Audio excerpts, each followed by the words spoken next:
हुण गल जी उंज दी बन जावे भी मौलाना रूम कहंदे ने चमड़े वाले कारखाने चों बेली निकलिया ते तारां दे बाजार चों लंघ पिया, जदों उत्थों लंघिया तो उत्थे मूधा हो गया।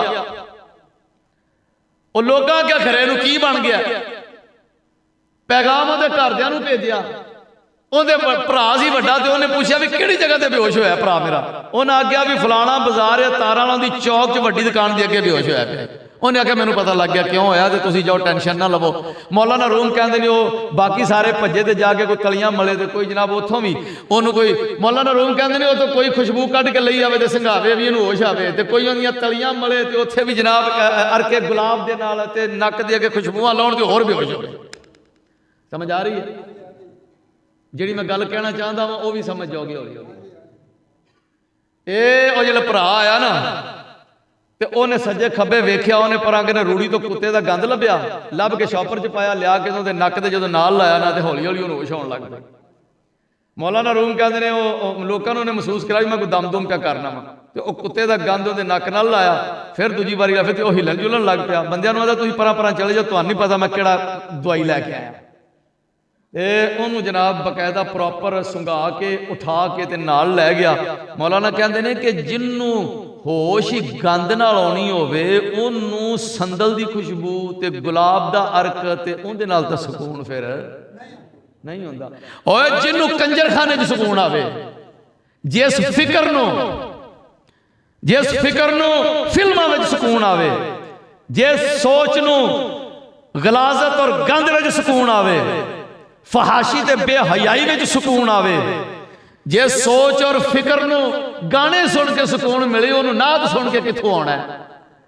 जिन्हों जनाब फिल्मां वेख के सुकून आवे उन्होंने कुरान सुन के कदों सुकून आना है।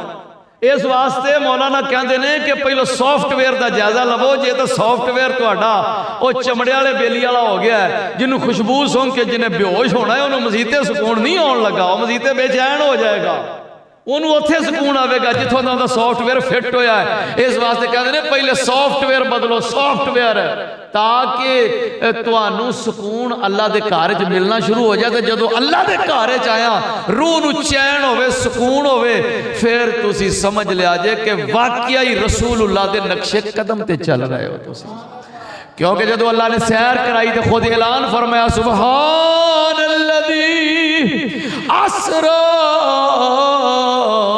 बिअब्दिही लैलन मिनल मस्जिदिल हराम इलल मस्जिदिल अक़सा अल्लज़ी बारकना हौलहू लिनुरियहू मिन आयातिना इन्नहू